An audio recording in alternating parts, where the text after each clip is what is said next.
Yo, what's up, guys? Big day for today. We're playing our first Champ 3 players, potentially. We're Champ 3 Div 1. Let's get into it. See if we can get some wins for today. See if we can get some more knowledge on how these players are playing as we evolve. See how it goes. All right, we got someone that's actually higher than us. He's Champ 3 as well. Our first look at Champ 3, Joshua 13. Taking a bad kick off here.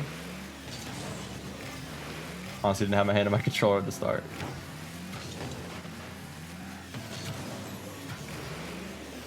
I forgot I should be doing controller overlay. I'm gonna do that for... I don't know if I could set it up actually very easily. I gotta look into it. Take this. Hit it off the wall to myself here. Try to use this bounce to my advantage and then just cut to the left to see what he does. Okay, they're getting better at saving it. He's also following it up. You're seeing the improvement. And that's what I was expecting getting into Champ 3 here. So I'm probably gonna have to amp up the way I'm shooting. He has a good shot as well. Yeah, we're looking good. All right, definitely a big improvement for sure. But we'll see how those same things I was talking about are still gonna apply at a higher level. So let's see the air dribble, and what did I mention in the last video? Don't go for those plays if you're not confident in them quite yet. And it looks like he was confident, but all that really did was give me a free ball there. And then how do we get our goal? What do we have to do for that goal? We force him, on his perspective, he doesn't know where we are. Can't see us, so he freaks out. Hits it back to me. He thinks he's 50ing me, but I'm just waiting. It's all thought out. And then you got the ball, he goes with the wall. I actually want to create situations where he goes with the wall. Honestly, that'd be a good thing to show you guys. I want him to go, I actually want him to go off the wall here. Let's see. Okay, so bad first touch off the bat. He gets a flip. Goes for the fake musty because he can't do anything because his first touch was poor. And that's kind of what I'm talking about. Like, if you just wait on these players, they're not pros, guys. They are just not pros. They are never going to hit that shot. Like, you could tell immediately if the shot's good or not and if it's going to be a threat or not. And most of the time, it's just not even a threat off the bat. And if it is good, they may hit it, but if you defend right, you should be able to save it every time. They're not good enough to the point where they're going to top corner a musty flake or anything like that. Not at high speeds or not in an undefendable way. They might be able to maybe 5 out of 10 times in free play, but it's a different case when you're in a game, man. I could tell that he has decent fundamentals. I want to actually try to set up those wall plays more. So all I did here, just drove in a straight line, double jumped, basic air dribble, went for the bump. That's it. Didn't do anything crazy, and we're up 3. Just the basic fundamentals of just knowing how to dribble, knowing how to double jump. That's it. It's gonna be a goal for him. That just went for a bump.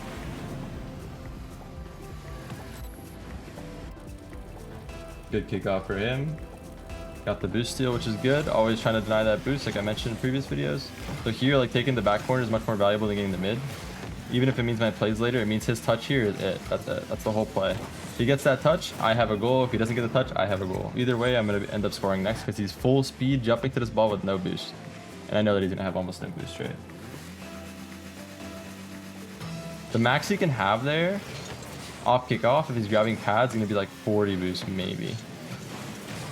I had a feeling that would work. So I was going to go for a shot, but I decided to go for the fake instead. Like, I was just going to basically jump and then just back off. Like, my plan was just to just wave dash away and go for the corner boost, because I was assuming he was going to get that touch to the corner. But there's a good chance that ends up just working as a shot as well. So I'm not going to go for air dribble off this. Better play, I think. Better just dribble down the wall and take a cut. Let him make the touch. I could fake chow. He's gonna flick probably right here. Get it to the corner. I'm just gonna take a little wider approach of this. Fine. Or watch the bump. Actually, it won't be too bad. Better to just full speed dive that, I think. Fake the hit across. I'm gonna hit behind him. I'm gonna fake this one as well. Try to create little fakes where I get the ball for free, and then I have vision of my opponent where it is. He's on the left. Drop it off my car. Let's do the same thing. Let's take an angle on this where I can see him. He's just gonna end the go. That's fine. I had him in my view. And that's the importance again of just having them in your vision, like making sure you have your eye on them. If I just focus on the ball there, there's no way I'd be able to do that. Look how hard it is for him to win that challenge. Like, it's insane. It's just such an advantage to be able to just look for where they are. Let's get into the next game. Did first one there. And notice how we didn't do anything in the air, nothing crazy mechanically whatsoever. The most mechanical thing we did was take a basic dribble in a straight line, double jump, lean back a little bit, and then go for a little air dribble bump. Just flew toward him, basically. That was the only thing that we did offensively that was mechanical in any form. But yeah, there we are. We are 11, 15, plus 30 off that, which is crazy. Plus 30 is crazy. We're still gaining a lot of elo, man. We're gaining up so quick. We're only 240 elo away from SSL now. But you guys are noticing how little I've had to do to win these games all the way up till Champ 3. All the way up till Champ 3. Obviously, I have a very good mechanical consistency in terms of just doing the right thing on the floor. And obviously, my game sense is I mean, there's not many players that have played as long as I have, so my game sense is definitely up there. But that's why I'm teaching you these things. These are things that took me 10 years to learn, 18,000 hours of practice to figure out, and I'm giving you guys all this for free, and I want you guys to learn and put it into your games, and I guarantee you'll improve so quick. Let's get into the next game. Let's see if we can get back-to-back dubs.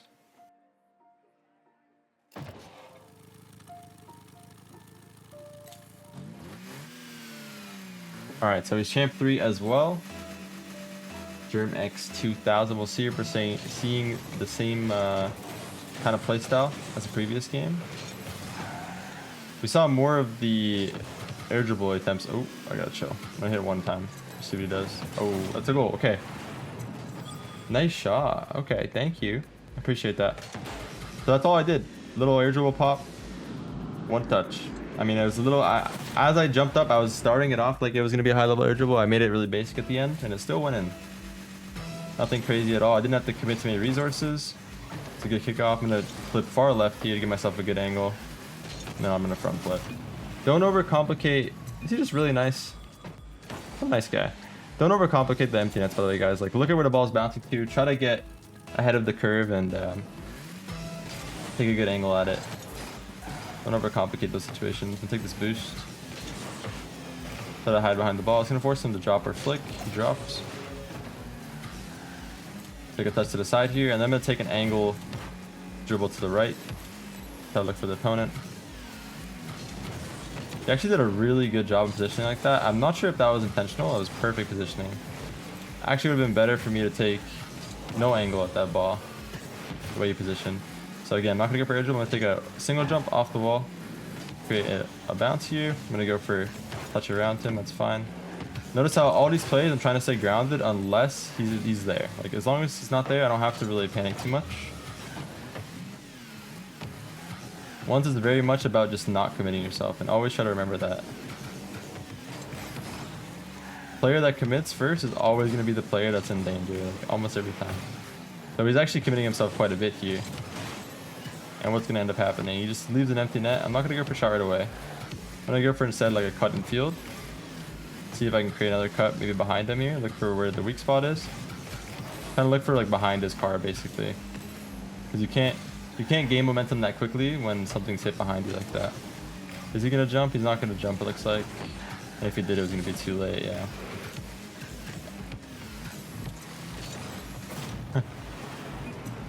So I was watching him the whole time, and I also knew where the net was at the same time. So I knew that if he shot it, it's probably not gonna go in. Worst case, it goes my post, like inside of my post kind of, toward my other corner. It doesn't actually go in. For where he is. I'm gonna just take a shot here. Let's just see how he saves it. I'm gonna take a really basic shot toward the top net. Good save. I even go for like a really basic like front flip on that. Single jump on the challenge. Remember how important that is. Look how quickly I recover versus how he recovers. And now we have another shot. I'm gonna take another shot here. Front flip toward the net. Take the boost. Now this is where you can get cheeky in this situation. I don't like going for a shot here. I like going for 50 usually because that commits them. And go for... Oh, I actually missed on my touch. I was gonna go for like a pop-up touch to myself. He actually just missed the empty net. I'll try to create the situation again so I can show you what I mean. I'm not gonna go for a shot right away. Oh, he forfeited. Okay, we'll play one more. What I wanted to do, I messed up. I wanted to get a soft touch to myself off the wall, which I think actually anyway, I think me messing that up is probably better. I think that unlucky that I'm bad. Okay. So never mind. Maybe he was being a little toxic. I'm not sure. Let's play one more though. I was trying to get a soft touch to myself that goes up. But it's hard to get a touch because I was trying to time it right off the bounce. So it pops up, lets me get the boost, creates like 2 seconds of free time. So maybe that is a little higher rank than what we currently are in right now. But again, I'm keeping my mechanics to an absolute minimum. I'm just strictly trying to abuse the things that I'm telling you, like just keeping really close attention to all my opponent's moves and stuff like that. But what I was trying to set up originally was I was in a situation where I'm at the corner of the net. The angle on net is actually pretty small from there. If you just sit in the corner and look toward the net, I could do it right now in free play. If you guys have played football or soccer in real life, you guys would know this. You shouldn't really be taking shots from this corner that often because it's really difficult. Look how tiny the net becomes. The net from here looks like a car length. Like look at my car, back of my car to there. That's what the net looks like from that angle, right? So if I'm here with the ball, look how tiny I have like to shoot on. I basically have 2 ball lengths I can shoot on. And the tighter you get, the less you have, right? I have like 1 ball length here, maybe you would fit in. So just think about that when you're going in this corner. If you just got this boost and he's sitting in net, instead of going for shot, flip the ball to the other corner, grab this boost. Now the situation you're in, you have the ball, again, the same thing, but now he's on a limited amount of boost. So what you can do is go for a flick, like a bad flick, let him get the touch. I gotta take off ball cam, keep forgetting. He's gonna get the touch to the corner, and guess what? We have the ball now, and both boosts are down for at least another 6-7 seconds, and he has no boost. He just wasted boost to go for a save. So he's gonna be out of position, nowhere to retreat to. There's really no boost outside of the pads, and if he goes out for the pads, that's leaving him exposed for a second for me to create like some sort of infield touch and then go for a power shot, for example. Like you can create so much pressure out of just looking for the opposite corner boost or trying to starve both corners, making sure you're keeping track of the corners. In ones, there's so many less people on the field that it's so easy to keep track of the boost amounts of your opponent and when it's going to pop up next, right? So just try to keep those things in mind. Let's play one more game for today. Let's get into it. Let's see how it goes.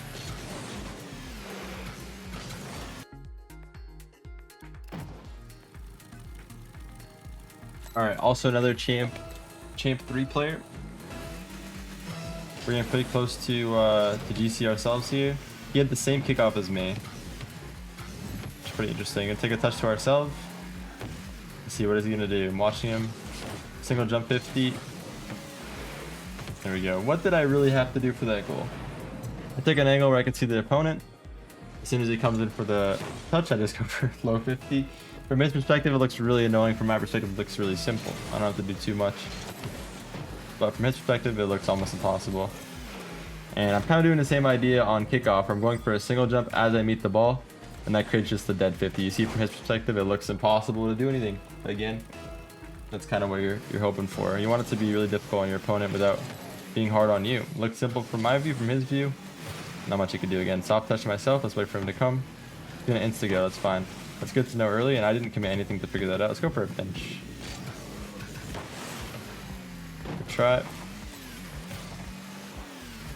Touches it away. All I have to do is pop this up to myself. Let's see what he does. See if he jumps for it. I'm gonna cover the net. Nice. And that means that he fully committed for that ball. I actually like prefer everyone in this rank to go for a solo play because it's so easy to defend. You just have to wait.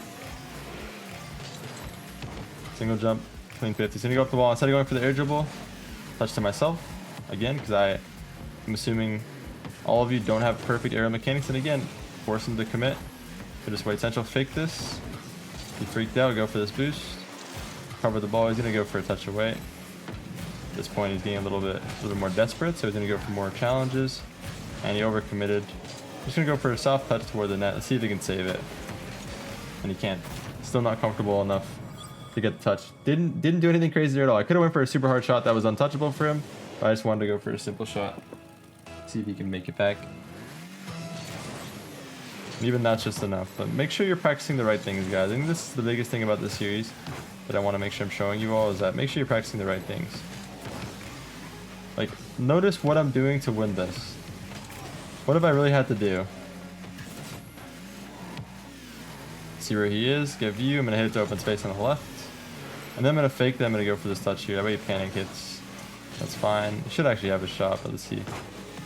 It's a good shot. But you notice how he's very, very aggressive. Like very, very aggressive. He's going for every ball. He's going for balls in situations where he shouldn't be. And that's the main thing. You want to try to expose, and you want to try to figure that out as early as possible. You're trying to get them to commit without you committing yourself. And I'm doing this in the simplest form. Stereo for this. I'm not going to make it, I don't think. That's actually a really good 50 on his part. But you notice how his gameplay is very, very aggressive. He's going to go again here. He's just going to flip. Yep. He's going to go one more time. He's probably going to get this boost and just turn right away. See, this is the style that people are trying to play, but I feel like if you're not super comfortable with your car control, it's just not good. I don't recommend doing this. It's good to stay close, but make sure you're having a balance. Make sure you're not just like constantly going for the ball over and over again. Honestly, I completely zoned out there. I just realized the ball was rolled into my net. Make sure you're just not constantly going for the ball over and over again without like true intention behind each challenge on the ball. I'm not gonna lie, I like fully zoned out. See how every single time he has a chance to, he's just like kind of just full challenging the ball. That's what you're trying to take advantage of here. It's probably gonna go for this off one touch. We could probably like abuse like the low 50s on this guy.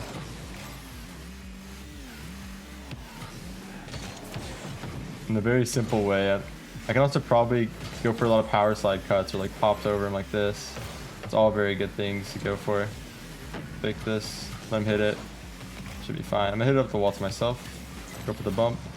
And now we're gonna try to create like a power slide cut situation. Create an angle here, wait for him to come for the ball. And then he's gonna go for a committed challenge. I don't even have to go toward the net in that situation. He's always committing for the challenge. I can go around him again. So you can abuse the players that are doing this by just not going for net. They're always expecting you to go for net. I could just hit it around them, right? Same thing here. I have a free chance to go for the net. We'll let him go for a touch. It's fine. Fake, fake. Notice how he's freaking out on every single one of those little fakes. Gonna go for a flick here. That's fine. Stay close. Gonna probably turn on this. Just drive through. Again, you don't want to be the person that's flipping. You don't want to be the person that's committing. And as soon as he flips here, he just gives me the play, basically. Makes it very easy on me.